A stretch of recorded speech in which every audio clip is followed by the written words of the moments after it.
Sayyidina Husain kecil menangis dan datang menemui ibunya, Sayyidah Fatimah. Husain kecil lalu berkata, "Ya ibu, mengapa kakek, yaitu Nabi Muhammad SAW, lebih mencintai kakakku Hasan?" "Mengapa engkau berbicara seperti itu, wahai anakku?" jawab Sayyidah Fatimah. Sayyidina Husain kecil lalu mengutarakan sebab kecemburuannya. "Kakek sering mencium kakak Hasan di bibirnya, sedangkan aku, kakek hanya menciumku di leher." Kemudian Sayyidah Fatimah membawa Sayyidina Husain kecil kepada kakek mereka, Nabi kita Muhammad SAW, dan menceritakan kecemburuan cucunya Husain.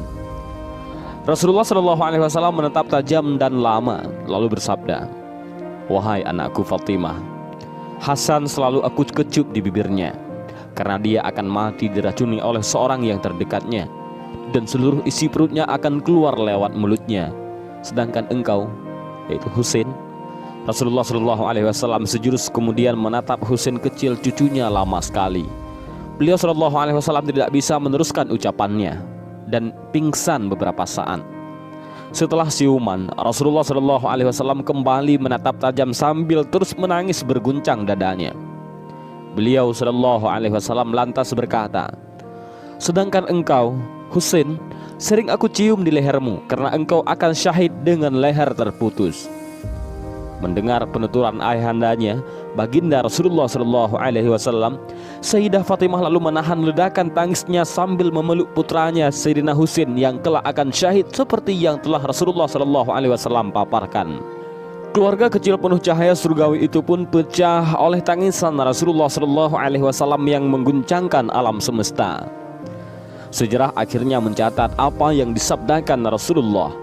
Setelah beliau wafat, Sayyidina Husain cucu Rasulullah SAW syahid dengan kepala terputus dari tubuhnya dalam pertempuran di padang Karbala melawan pasukan Ubaidillah bin Ziyad.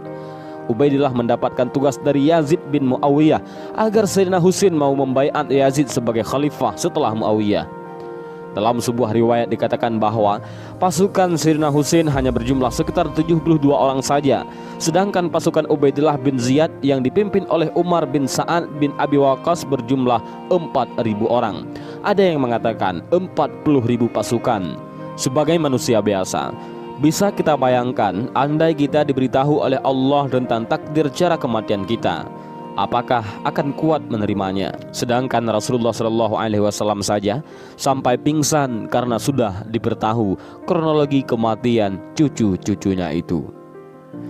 Dan inilah sedikit kisah tentang kecemburuan Sayyidina Husain kepada kakaknya Sayyidina Hasan